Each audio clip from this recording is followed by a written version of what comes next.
पाहणाऱ्या सर्व प्रेक्षकांचं मनपूर्वक स्वागत। महाराष्ट्रामध्ये विधान परिषद निवडणुका लागू झाल्या। नांदेड विधान परिषदेच्या जागेसाठी महाविकास आघाडीकडून कृष्णा पाटील आष्टीकर यांना उमेदवारी देण्यात आली आहे। सर, आपण अपक्ष फॉर्म भरला होता, आपल्याला महाविकास आघाडीने उमेदवारी दिली, पहिल्या भावना काय? या भावनाचे आनंद आहे। आघाडीचा उमेदवार हे एवढ्या तरुण वयामध्ये मला संधी दिली त्याबद्दल मी प्रथमतः आमचे पक्षप्रमुख आदरणीय उद्धव साहेब, त्याचबरोबर आदित्य साहेब यांचे मी या ठिकाणी फार आभार मानणार आहे।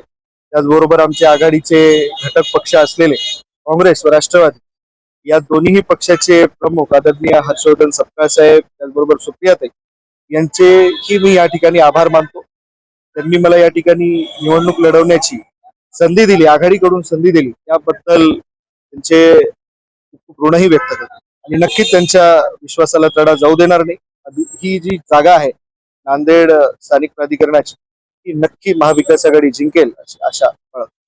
सर, आपण उमेदवारी अर्ज दाखल करतानाच निवडणूक होणार आणि आपला जो आत्मविश्वास होता तो अत्यंत आत्मविश्वासाने आपण काही गोष्टी सांगितल्या होत्या।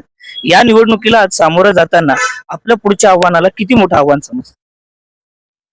निवडणूक ही एक आव्हानच असते आणि मी कधीही कुठल्याही दुश्मनाला कमी समजत नाही, पण माझा आत्मविश्वास पाहता आपल्यालाही किंचित काही मनामध्ये शंका असायला वाव नसायला पाहिजे। कारण माझ्याकडे मी यापूर्वी सांगितलं होतं, माझ्याकडे जे निवडून येण्यासाठी गणित लागतं ते गणित माझ्याकडे नक्कीच आहे आणि 22 तारखेला निकालातून ते आपल्याला दिसेल। महायुतीच्या उमेदवाराकडे महायुतीचे जे नगरसेवकांची संख्याबळ आहे त्या संख्याबळाच्या आधारावर अंदाज लावला जातो की महायुतीच विजय होईल आणि तगडा उमेदवार, दोनदा निवडणुकीत विजय झालेल्या उमेदवाराचं आव्हान आहे आणि यामुळे आपण त्यांच्या आव्हानाला कसं समजतं? हात काच को आरसी क्या, निवडणूक लवकर जवळ आता आलीच आहे, रिंगणात आम्ही उभे आहेत। जो जिंकेल ते बहुमतानेच जिंकेल, त्यांना सिद्ध करू द्या। माझ्याकडे माझा विश्वास आहे, माझ्याकडे माझं गणित आहे आणि आम्ही ही निवडणूक प्रचंड बहुमताने जिंकणार। सर, आपण निवडून आलात तर आपले नेमके एक युवा आमदार म्हणून काय संकल्प?